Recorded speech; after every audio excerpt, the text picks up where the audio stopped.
یہ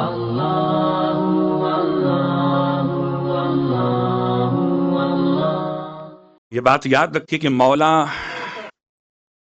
چہاردہ معصومین میں ایک مظلوم شخصیت ہے. جب کسی شخص نے آ کر اپنی مظلومیت کو مولا کے سامنے بیان کیا، مسجد کوفہ میں خطبہ دے رہے تھے، وہ چلایا واہ مظلمتا، مجھ پر ظلم ہو گیا، فریاد. امام نے اپنے قریب بلائے، آؤ اس کے قریب آؤ، اس پر اتنا ظلم ڈھایا گیا کہ بیابان میں جتنی صحرائیں ہیں ان کی ریت کے ذرات کے برابر اتنا ظلم اس پر ڈھایا گیا کہ جتنے مویشیوں کے بال ہیں ان تمام بالوں کی تعداد کے برابر علی پہ ظلم ڈھایا گیا ہے. میں ہاتھ جوڑ کے جملہ کہوں، سارے مصائب کے لمحات شمار کر لیجئے، 75 دن، 95 دن، 2 مہینے، 8 دن، 7 دن، 3 دن آپ کو ملیں گے. 30 سال کی مظلومیت علی کی. اللہ، 30 سال کی مظلومیت. اجرکم علی اللہ.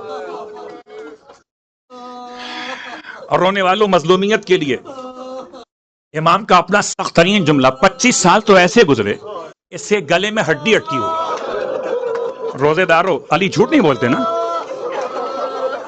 خدا نہ خواستہ آپ روزہ کھول رہے ہو اور آپ کے گلے میں ہڈی آ جائے جو نہ نکل سکتے ہو نہ اگل سکتے، تو کیا قیامت ہو. 25 سال امام کے ایسے گزرے. ان 25 سالوں میں ابتدا تو ایسی قیامت تھی کہ خدا ایسی قیامت کسی کو نہ دکھائے جس کے سامنے اس کے گھر کے دروازے کو جلایا گیا. اجرکم اللہ. علی مظلوم ہے، علی بہت مظلوم ہے. اب اشارہ مکمل کرتا ہوں. یہ سوچئے کہ مولائے کائنات کی شہادت خالی تلوار سے نہیں ہوئی ہے اور نہ خالی زہر سے ہوئی ہے، دونوں کو جمع کیا گیا. تلوار اتنی تیز ہے کہ 1000 درہم، اس زمانے کے 1000 درہم خالی تلوار کو تیز کرنے پہ استعمال کیا گیا. ہو سکتا ہے آپ اس مقام تک پہنچ سکیں. اور اس تلوار کو جس زہر سے آلودہ کیا گیا، وہ زہر اتنا شدید ہے، اتنا شدید ہے کہ اس کا ایک قطرہ اگر پورے دریائے فرات میں ڈال دیا جائے تو دریا کی ساری زندہ مخلوقات مر جائیں گی. اب اگر جملہ سمجھ سکیں تو غور کیجئے گا کہ یہ دونوں باقی 10 اماموں کی شہادت کو عنوان دیکھیے. مولا حسین ذبح کیے گئے، باقی 9 امام زہر سے شہید کیے گئے. ٹھیک، اب یہ 9 اماموں کی شہادت زہر سے، ایک امام کی شہادت گلے پر چلائے جانے سے خنجر کے، ان دونوں کو جمع کیجئے. اللہ، اتنا شدید زہر 9 اماموں میں کسی ایک کو نہیں دیا گیا. قبلہ، زہر منہ سے دینا اور ہے، خون میں اتار دینا اور. سمجھ سکیں بات تو پہنچیے گا. میں چاہتا ہوں کہ پرسہ پیش کر سکیں.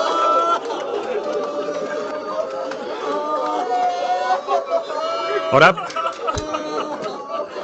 بات کو آگے بڑھاؤں آپ کی خدمت میں کہ جنگ نہروان ختم ہوئی.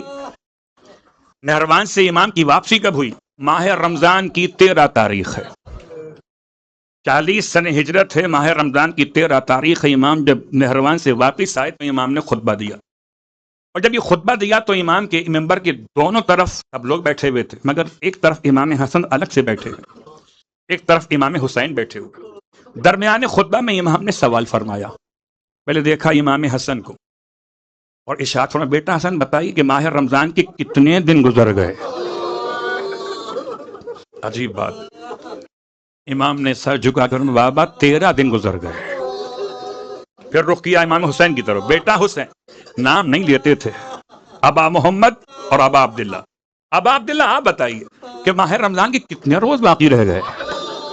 کیا بابا 17 روز باقی رہ گئے. امام نے اپنی ریش پر ہاتھ پھیرا. رونے والوں، جملہ یاد رکھیے گا، مولا خطاب کرتے تھے، اپنی ریش مقدس میں خطاب کرتے تھے، اور ہر جمعہ خاص انتظام کرتے تھے. ماہ رمضان کا اب جو جمعہ آیا ہے آپ نے خطاب نہیں کیا. کسی نے پوچھا مولا سے، مولا آج ریش مقدس پر خطاب نہیں ہے. فرمایا بہت جلد یہ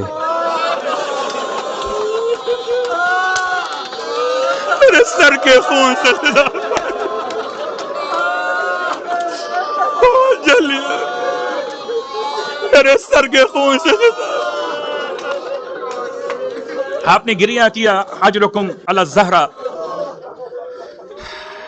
آپ کا گریہ یہ شب ضرورت میں ہے. اللہ کے رسول خطبہ شعبانیہ میں رو رہے تھے اور اسی جملے میں روئے تھے. اس کے بعد میرا مولا ہر سال حج کی تیاری کرتا تھا اور کوفے سے قافلے ماہ رمضان میں روانہ ہوا کرتے تھے حج کے اعتبار سے. امام نے شور و غل کی آواز سن کے فرمایا بیٹا حسن جا کے دیکھیے یہ شور کیسا ہے. امام باہر گئے, دیکھا قافلے حج کو تیار ہو کر روانہ ہو رہے.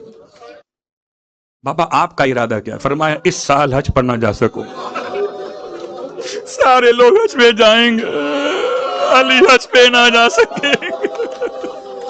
رونے والوں, میرا مولا ہر رات میں الگ الگ گھر میں اپنی بچیوں کے بچوں کے گھر میں افطار کیا کرتے تھے.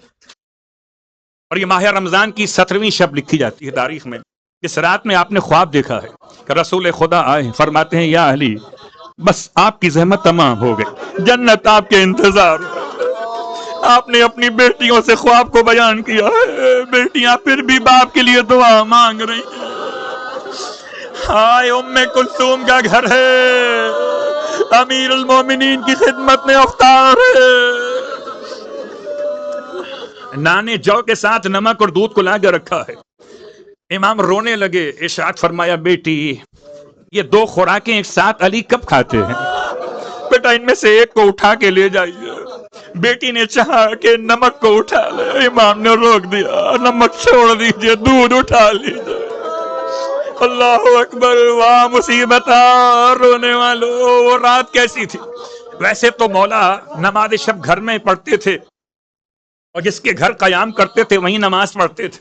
ہر 2 رکعت کے بعد بار بار باہر نکل کے آتے تھے, آسمان کو دیکھ فرماتے تھے نہ مجھ سے جھوٹ بولا گیا اور نہ میں نے جھوٹ سنا, اسی رات کی خبر دی گئی تھی. کبھی فرماتے تھے اے چشمے والا ہمیشہ علی نے تیرا انتظار کیا ہے, تو نے علی کا انتظار نہیں کیا. نماز شب کا انداز تھا میرے مولا کا. گھر سے نماز کے لیے روانہ ہونے لگے تو گھر میں مرغابیاں یا بطخیں پلی ہوئی تھیں, امام کے دامن سے لپٹ گئیں اور ایسے لپٹیں, اتنا زور سے چلانا شروع کیا. ام کلثوم گھبرا گئی, انہیں ہٹانا چاہا. امام نے فرمایا انہیں چھوڑ دو, ابھی یہ چیخ رہی ہیں, ارے ان کے بعد رونے والیاں روئیں گی. آئے مولا, یہ فرماتے ہوئے چلے بیٹی یہ پرندے ہیں بے زبان ہیں, جب تک انہیں پانی خوراک دے سکو اپنے ساتھ میں رکھنا گھر میں, اور نہ دے سکو تو آزاد کر دینا تاکہ اپنی خوراک تلاش کر سکے. مولا پرندوں کا بڑا خیال تھا. ہائے کربلا, چھوٹے چھوٹے بچے خالی کوزے ہاتھوں میں لی. اجرکم علی الزہرا. رونے والو امام گھر سے برآمد ہوئے. کیا قیامت تھی, کس طرح سے امام علیہ السلام بار بار موت کو یاد کر رہے تھے. مسجد میں پہنچے ہیں, بس عزادارو مسجد میں پہنچ کے امام نے سب کو بیدار کیا. جو الٹا سویا تھا اس ملعون کو بھی بیدار کیا. محراب مسجد میں علی نے آخری اذان دی ہے. میرا مولا ایسی اذان تھی کہ پھر دوبارہ کبھی یہ آواز سننے کو نہ ملی. اذان کے بعد امام مصلی عبادت پر آئے. بعض روایات کہتی ہیں کہ نافلہ فجر کی نماز کا واقعہ ہے, بعض کہتی ہیں روایات کہ نماز فجر واجب کا واقعہ ہے. لیکن قیامت کی بات یہ کہ دونوں روایتوں میں وقت ضربت ایک ہے. چاہے نافلہ پڑھ رہے تھے مولا یا نماز فریضہ پڑھ رہے تھے مولا, وقت ضربت ایک ہے. غور کیجئے گا اگر سمجھ سکے. قاتل نے ایسے وقت کا انتخاب کیا جبکہ علی کے دونوں ہاتھ خدا کی عبادت میں. رونے والوں, یہ بات سمجھ میں نہیں آ سکے گی, ذرا پلٹ کے حضرت عباس کو دیکھ لیجئے گا. جب ہاتھ کٹ گئے تو پیچھے سے سر میں وار کیا گیا. ہاں رونے والوں, حضرت عباس سے کیا مناسبت, کیا حضرت عباس کی شہادت زمین پہ آنے کا انداز کیا تھا, وہ ضربت لگی کیسے تھی. بالکل اسی انداز سے مولا کائنات کے سر پہ ضربت لگی، بس فرق اتنا ہے مولا عباس کے سر پہ گزر مارا گیا تھا، اس میں زہر نہیں تھا۔ ہائے امیر المومنین رونے والوں، سجدے میں اگر جا رہے ہوتے تو تلوار کی شدت کم ہوتی کہ آپ جا رہے، تلوار اوپر سے آ رہی تھی، آپ سجدے سے سر کو اٹھا رہے پوری طاقت سے، میرے مولا کا سر پیچھے آ رہا تھا، یہاں سے ظالم نے پوری شدت سے تلوار کو مارا، اتنا کاٹتی ہوئی کہ پشتے سر سے چلی پیشانی تک اتر گئی۔ آئے میرا مولا سر دو پاہا، واہ محمدہ واہ علی۔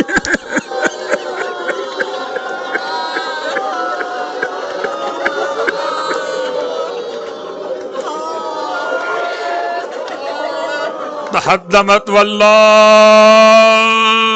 ارکان الہدا، ہدایت کے ارکان گر گئے، وانتسمت آلام التقا، تقوی کے علم نیچے آ گئے، وانفسمت العروۃ الوثقی، خدا کی مضبوط رسی کی گرہیں کھل گئی، علی شہید ہو گئے۔ ارے سب میں کائنات میں کوہرام مچا، مسجد کوفہ کی دیواریں لرزنے لگی، آسمان سے ندا تھی، آلیاں چلی، زینب کی فریاد، ارے بابا کی خبر،